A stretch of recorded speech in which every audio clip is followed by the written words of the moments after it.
할렐루야. 이 시간에도 말씀을 깨닫는 지혜와 응답받는 기도의 은총이 우리에게 넘치게 될 줄로 믿습니다. 여러분, 오늘 본문은 시편 8편 말씀이죠. 시편 8편. 우리 시편 8편은 특별히 이런 찬양이 생각나요. 주 하나님 지으신 모든 세계. 하나님께서 이 세상을 어떻게 지으셨다고요?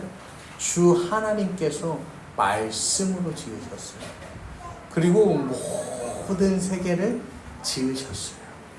여러분, 하나님께서 이 세상을 창조하셨다라는 사실.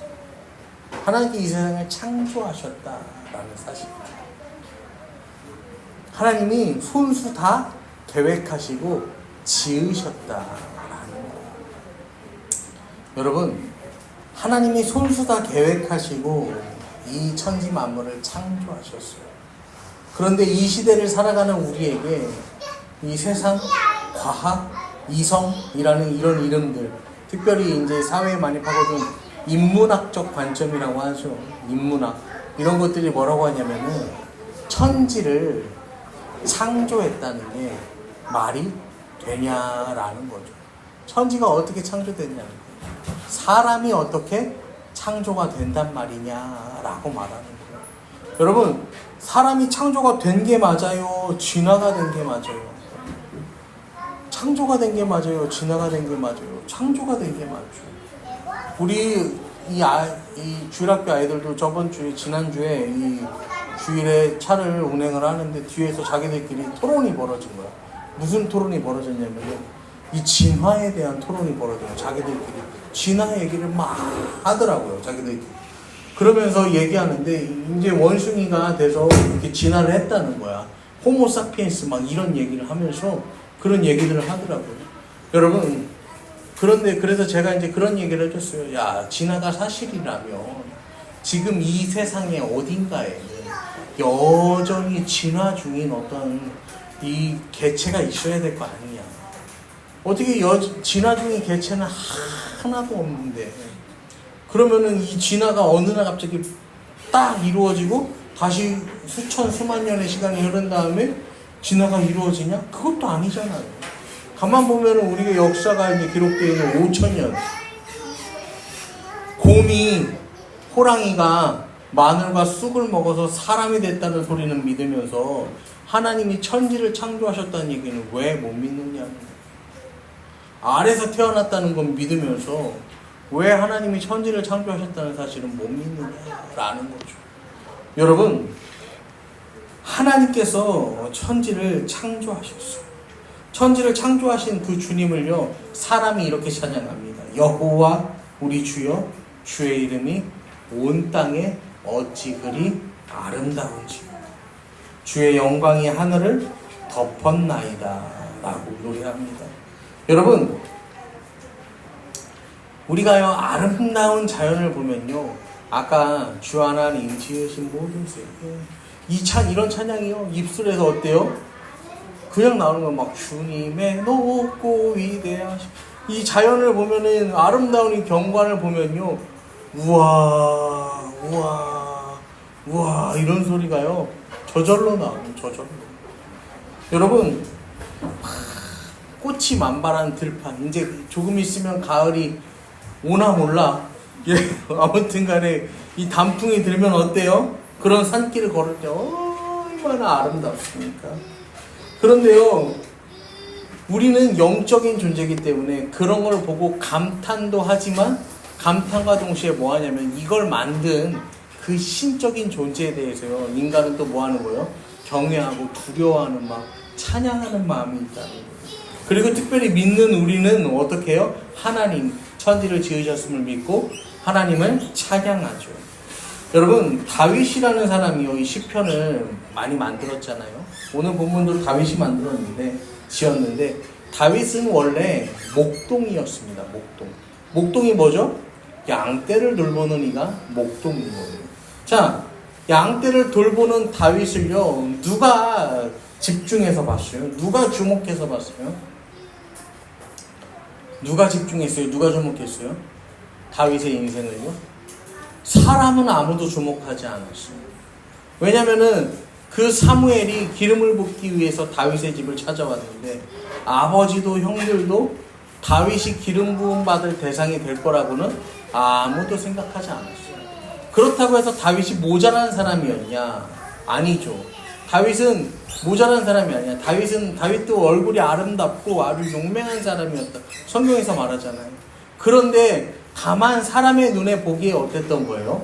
그 형들이 다윗보다 사람의 눈에 보기에 어땠던 거예요? 괜찮았던 거예요. 좋았던 거예요.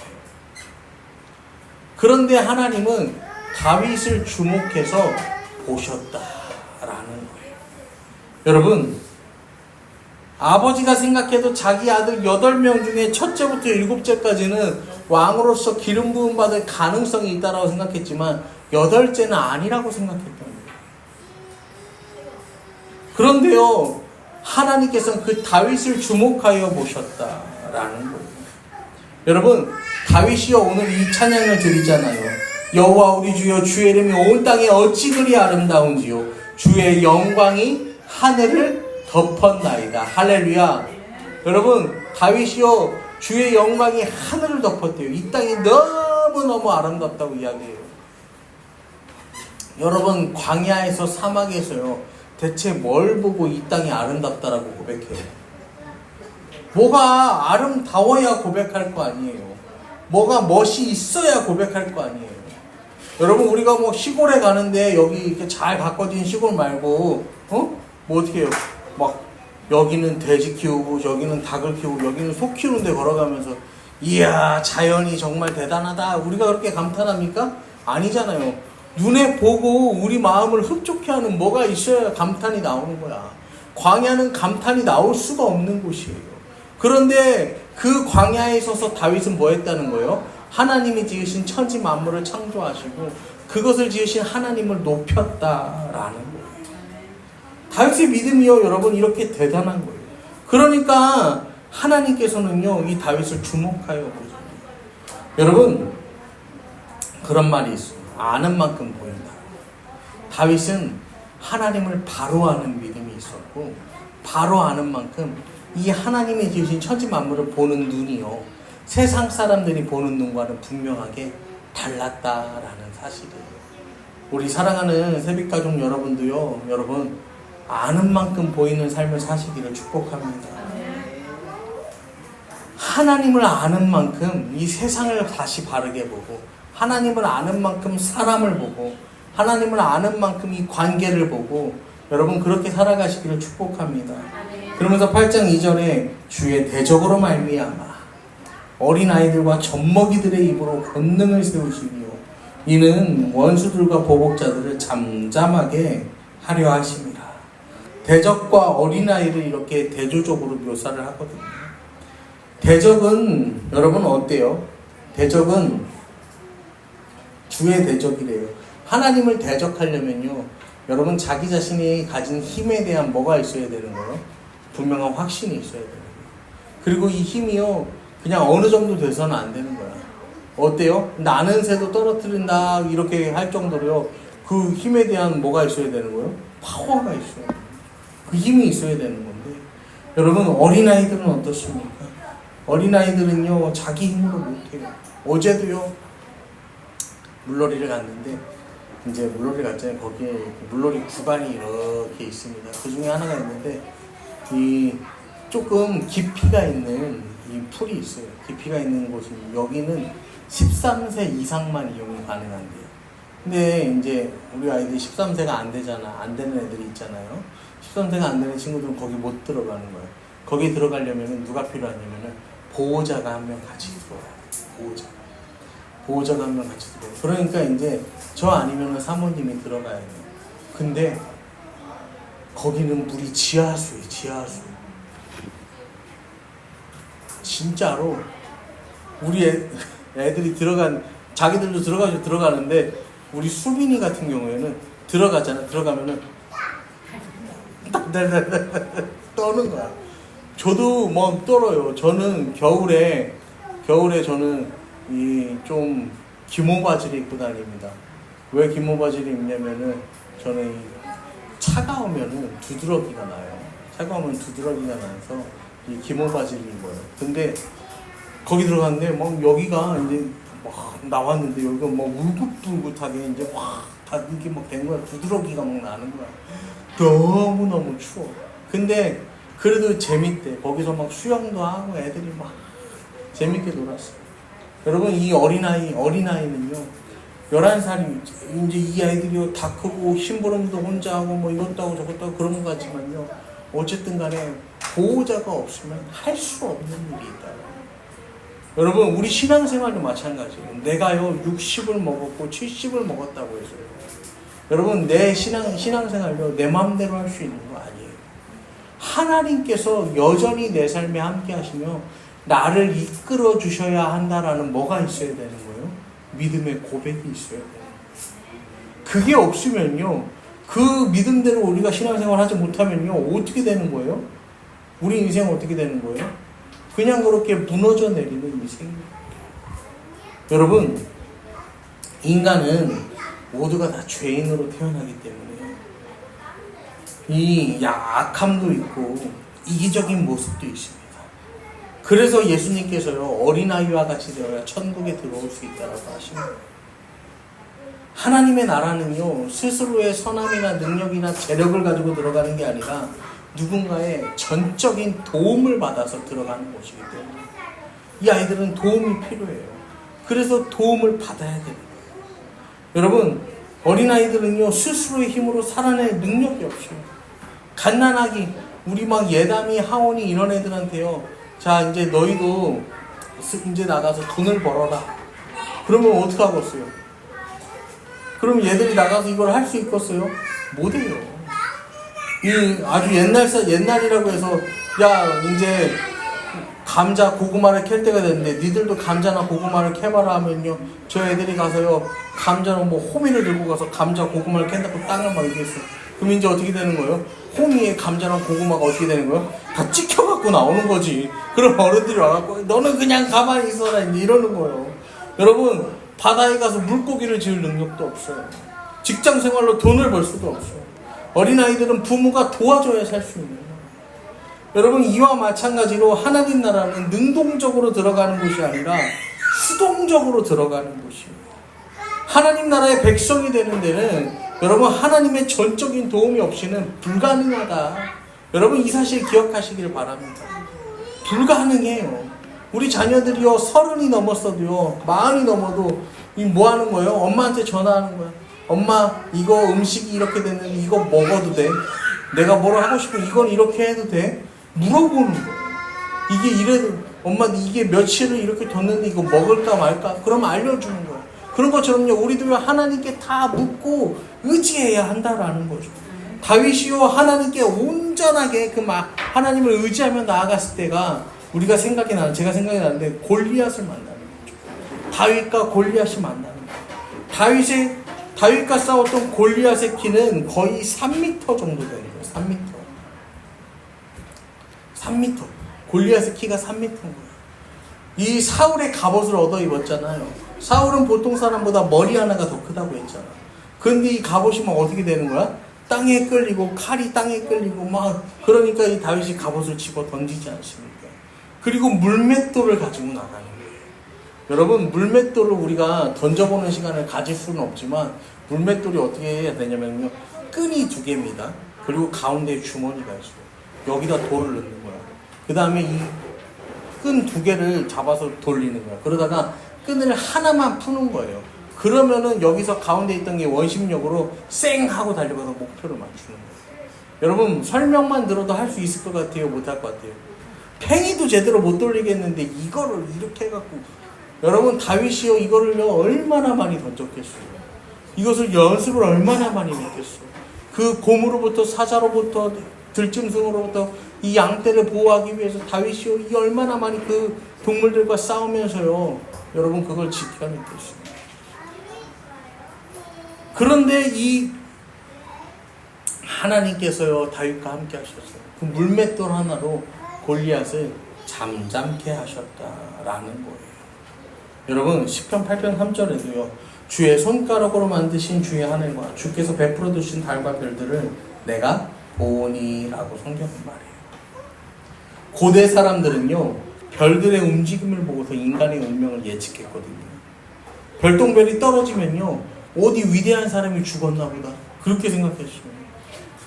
그런데요, 다윗이 오늘 뭐라고 고백하냐면요, 그 별들을 보고 인간의 운명을 고백하는 게 아니라 하나님께서 손가락으로 별들을 만드시고 다스리신다라고 다윗은 그렇게 고백하는 거예요.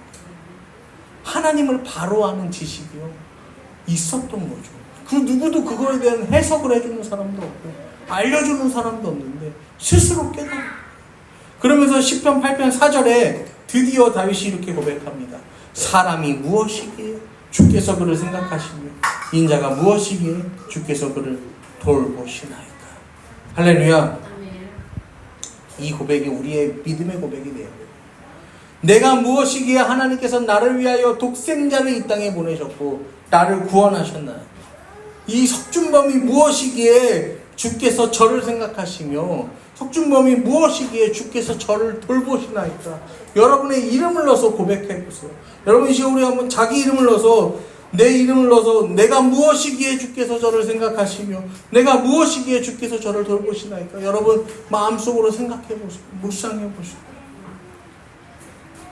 내가 대체 무엇이길래 하나님 나를 이렇게 사랑하셨어요? 하나님 나를 이렇게 구원하셨습니까? 하나님 왜 나를 이렇게 택하셨습니까? 무엇 때문에? 사람이 대체 무엇이기에? 우리의 인생이 대체 무엇이기에? 하나님 그렇게 하셨어요. 6절과 8절에도 보시면요, 같은 내용인데 그를 하나님보다 조금 못하게 하시고 영화와 존귀로의 관을 씌우셨나이다. 주의 손으로 만드신 것을 다스리게 하시고 만물을 그 발 아래 두셨습니다. 하나님께서 왜 우리를 사랑하셔서 창조하셨고 우리를 하나님보다 하나님의 형상을 담게 하시고 이 세상 천지 만물을 다스리면서 우리가 그것을 대리통치자로서의 삶을 살게 하셨는가? 다윗이요 그것을 고백하는. 여러분, 하나님 왜 그러셨을까요? 하나님 왜 우리를 그렇게 창조하셨을까요? 하나님께서요 우리를 어떻게 지으셨습니까요? 자기의 형상과 모양을 따라 그대로 지으셨기 때문에 하나님은 우리를 그렇게 사랑하시는 거예요. 여러분, 우리가 드라마에도 나오고 사실 뭐 집에서도 하는 말인데, 집에서도 자녀들이 많이 하는 말인데 그거는 빼고 드라마에서만 봤다고 칩시다. 이 자녀가 말을 안 들어서 막 이렇게 하면은 이 자녀가 뭐라고 합니까? 누가 낳아달라고 했냐고. 드라마에서만 봤죠? 실제로 못 들었죠? 그래, 그냥 그렇다고 쳐. 그래서 이제 하는데 드라마에 그런 일이 있나 봐요. 아무튼 누가 낳아달라고 했어 이러는 거야. 여러분, 그러면은 우리 부모의 마음도 이제 어떠는 거야? 나라고 너 같은 새끼를 키우고 싶었겠냐? 근데 여러분, 우리가 그럼에도 불구하고 왜 키우는 거예요? 내가 낳았으니까. 내가 낳았으니까. 책임감 때문이 아니에요. 이 아이의, 이 자녀에게 뭐가 있으니까? 내 형상이 있어. 사랑할 수밖에 없는 거예요. 사랑할 수밖에 없는 거예요. 우리 애담이가 뭐 그렇게 착하지 않아. 근데 착하기도 한데 안 착하기도 해요. 근데 제가 이제 밤에 항상 아이들이 다 자고 난 다음에 좀 이렇게 늦게 들어가요. 그러면 이제 자는 아이들 보잖아. 그러면 예슬이도 보고 예모도 보고 애담이도 보는데 애담이는 더 예뻐서 한 번씩 더 만져줘. 잘 때는 그렇게 이뻐. 근데 깨면은 이제 깨면은 이 녀석 이제 이러는데, 여러분, 내 배 아파서 내 형상이 있으니까 예쁜 거예요. 그러면요 반대로 생각해보면 하나님이 우리를 보면 얼마나 예쁘겠어요. 하나님 우리를 보면 얼마나 예쁘겠어요. 하나님 내 인생 그냥 두시는 것 같지만요 아니라는 거예요. 하나님, 내가 내 자녀를 하루 종일 생각하면서 내 자녀를 위해서 이것도 저것도 이것도 하면 이게 기쁨이 되고 막 살아가는 것처럼 하나님도 우리를 보면서 하루 종일 기뻐하시고요, 우리를 위해서 이것도 저것도 그것도 막 돌보시면서요 하나님 지켜주시고 인도하신다. 여러분, 우리는 그 사실을 알아야 된다라는 거예요. 특별히 이 시대가 시대인 만큼 이 환경이 굉장히 많이 파괴가 되고 있습니다. 이 뭐라고 뉴스에서도 얘기하고 이제 많은 전문가들에게 이 파괴된 자연은 다시는 돌아오지 않는다라고 이야기를 하잖아요.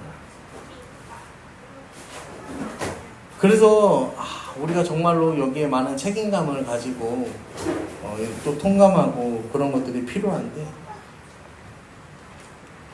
우리 다음 세대가 받을 고통도 너무너무 이제 이런 것들을 우리가 좀 깨워서 생각할 필요가 있어요. 근데 그러면서 9절에 다윗이 이렇게 고백합니다. 여호와 우리 주여 주의 이름이 온 땅에 어찌 그리 아름다운지. 1절에서 시작할 때 했던 고백이요 마지막 절에서 다시 반복이 됩니다. 여호와 우리 주여 주의 이름이 어찌 그리 아름다운지. 여러분 다윗이요 이렇게 고백하는데 다윗의 이 고백은요 형식적인 그리스도인 무림한 그리스도인이 드릴 수 있는 고백이 아니죠. 어때요? 이 고백은 어떤 그리스도인이 드릴 수 있는 고백이에요? 매일 진리 안에서 죽는 그리스도인이 드릴 수 있는 고백이에요. 날마다 십자가 안에서 죽는 바울의 고백처럼요. 날마다 죽노라 하는 그 고백처럼요. 날마다 죽는 인생이 십자가 안에서 예수 안에서 날마다 죽는 자기를 못 박는 인생이 드릴 수 있는 고백이에요. 왜냐면 내가 죽어야 나는 죽고 예수로 사는 삶이 되어야 뭐가 보이는 거예요? 하나님이 그제야 보이는 거예요. 내가 없어야 하나님이 보이는 거예요. 여러분 오늘도요 이 하루를 살아가실 때 여러분 한 주를 살아가실 때 여러분 삶에 하나님이 보이기를 축복합니다. 그러면요 어떻게 보여야 돼요? 하나님이 보이려면 어떻게 해야 돼요? 하나님 보이려면 어떻게 해야 돼? 여러분 하나님 보이려면 어떻게 해야 돼요? 내가 죽어야 된다. 내가 죽어요. 오늘도 하나님이 안 보이면은 뭐예요? 내가 살아있는 거예요. 오늘도요 내가요 불쑥 드러나면은 뭐 하는 거예요? 나는 오늘도 살아있는 거예요. 나는 오늘도 예수로 죽지 못하고 예수로 살지 못하는 거예요. 여러분 어려워요. 어려워. 저는 오늘도 이 예수로 살지 못했어요. 이 아침에도 예수로 살지 못했어. 아마 제 고백이에요. 이 오후에도 예수로 살지 못할 거야. 저녁에도 예수로 살지 못하겠죠. 순간순간 내가 계속해서 드러나겠죠. 여러분 그렇지만 그럼에도 불구하고 우리는 어떻게 해요? 다시 예수로 살고 예수로 죽기를 결단해야 한다라는 것입니다. 여러분 오늘도 하나님께서 우리에게 허락해 주신 삶의 자리가 있습니다. 이 한 주간 여러분이 살아가시면서 또 서게 되는 삶의 자리가 있습니다. 여러분 매일매일 그렇게 묵상하세요. 여호와 우리 주여 제가 무엇이기에 하나님 제가 무엇이기에 오늘도 어떻게 저를 이렇게 생각하십니까? 오늘도 어떻게 이렇게 저를 돌봐주십니까? 여러분 이 믿음의 고백을 묵상하시면서요 이 주님 곁으로 더욱더 가까이 나가 날마다 죽고 예수와 함께 사는 저와 여러분 우리 세빛가족 되기를 이 시간을 간절히 축원합니다.